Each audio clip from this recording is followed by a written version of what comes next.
실험실 환경은 통제된 조건에서 특정 변수를 측정하는 데 용이하지만 실제 스포츠 상황은 매우 복잡하고 다양한 변수들의 영향을 받습니다. 따라서 실험실에서 높은 상관관계를 보이는 데이터가 실제 경기력 향상과는 약한 연관성을 가질 수 있습니다. 예를 들어 특정 근력 측정 장비에서 높은 수치를 나타내는 것이 실제 경기 동작에서의 효율적인 힘발휘나 기술 수행 능력으로 이어지지 않을 수 있습니다. 이는 실험실 환경이 스포츠의 고유한 움직임 패턴, 속도, 협응성, 피로도 등의 맥락을 완전히 반영하기 어렵기 때문입니다.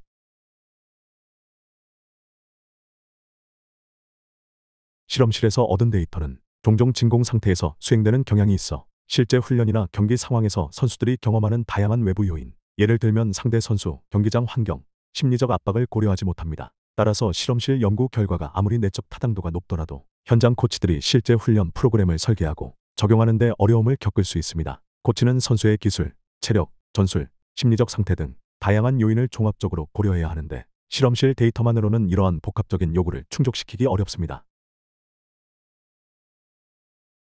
제시된 예시처럼 실험실에서 측정된 RFD 발화력을 IES라는 지표로 정의했을 때 실제 웨이트룸에서 쉽게 측정할 수 있는 박스 점프와 더 강한 상관관계를 보인다면 굳이 훈련을 중단하거나 방해하면서 복잡한 실험실 테스트를 수행할 필요가 없을 수 있습니다. 웨이트룸 KPI는 훈련과 동시에 자연스럽게 데이터를 수집할 수 있어 시간과 환경 제약을 극복하고 현장의 맥락을 더 잘 반영할 수 있다는 장점을 가집니다. 또한 웨이트룸 KPI는 훈련 연계를 위해서도 높은 위계를 가져야 합니다.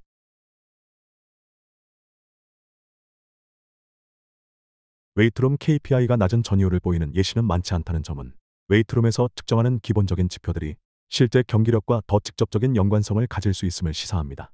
예를 들어 스쿼트나 데드리프트 기록은 절대적인 힘의 척도로서 다양한 스포츠 동작의 근간이 되기 때문에 높은 전이유를 보일 수 있습니다.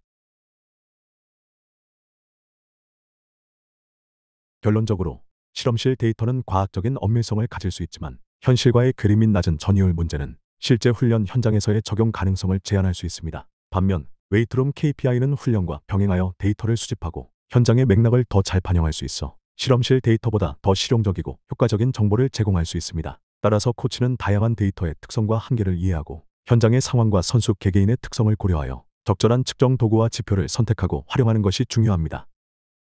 이 주제는 특히 코칭 및 훈련 시스템의 맥락에서 이론적 지식과 실제 적용 능력 사이의 괴리를 다루는 중요한 개념입니다. 이론과 실전 사이의 괴리는 코칭 현장에서 발생하는 여러 문제의 근원 중 하나입니다. 학술적 영역 이론과 실제 현장의 인력 구성이 다르고 이론의 엄밀성만을 중시하는 연구원과는 달리 이론을 실제로 적용하는 능력은 별개라는 점이 지적됩니다. 이론적 배경이 전무한 코칭 시스템도 문제가 되지만 역으로 이론과 실험의 엄밀성만을 보고 현장에 적용하는 실제적 가치가 떨어지는 경우도 발생할 수 있습니다.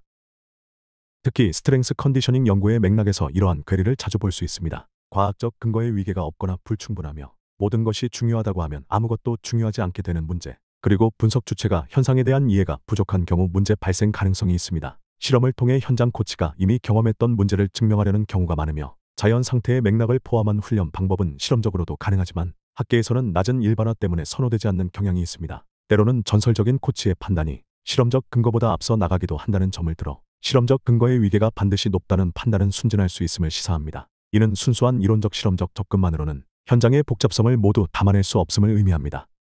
즉, 이론적 개요를 이해하는 것과 실제 현장에서 이를 유동적으로 적용하는 능력은 다릅니다. 직접 훈련하지 않은 이들, 혹은 찰나의 시간에 지나지 않는 수준의 훈련 경우로 인해 많은 오해가 발생했으며 시스템을 적용하려면 자격을 가진 코치와 상의하는 것이 권장된다는 점 역시 이론서만으로는 부족하며 경험 있는 전문가의 지도가 필요함을 시사합니다. 코칭을 위한 데이터 분석 방법론에서도 이론과 실전의 괴리는 나타납니다. 양적 데이터든 질적 데이터든 코칭에는 근거가 필요하지만 데이터 자체는 의사 결정 과정에 도움을 주는 재료일 뿐이며 그 주체는 코치와 선수 같은 인간입니다. 데이터 선별 및 해석을 위해 다양한 배경을 가진 코치나 선수들과의 피드백 루프가 중요하지만 사실과 정보 그 자체로는 아무런 효용이 없으며 정보를 효과적으로 사용하고 전달하는 것이 역량이고 기술입니다. 면담이나 관찰과 같은 질적 데이터 수집 방법도 코치의 지식과 능력에 크게 의존합니다.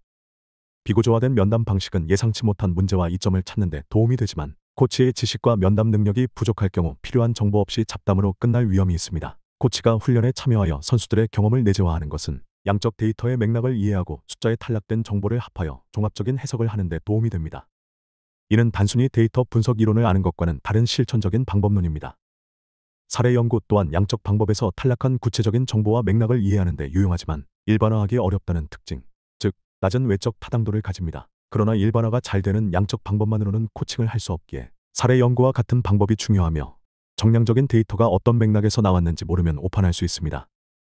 결론적으로 실전이 없는 이론이 코칭 현장에서 한계를 가질 수밖에 없음을 여러 측면에서 지적하고자 합니다. 이론적 지식과 과학적 근거는 중요하지만 그것만으로는 충분하지 않으며 현장의 복잡한 맥락을 이해하고 선수 개개인의 특성에 맞춰 정보를 해석하고 적용하며 숙련된 관찰 및 면담 능력을 발휘하는 코치의 실천적 역량이 필수적입니다. 구독과 좋아요는 이제 막 시작한 SNC 크루 채널에서 좋은 영상을 꾸준히 만드는 데 큰 힘이 됩니다. 시작하는 채널이니 응원해 주신다면 더 좋은 영상으로 보답하겠습니다.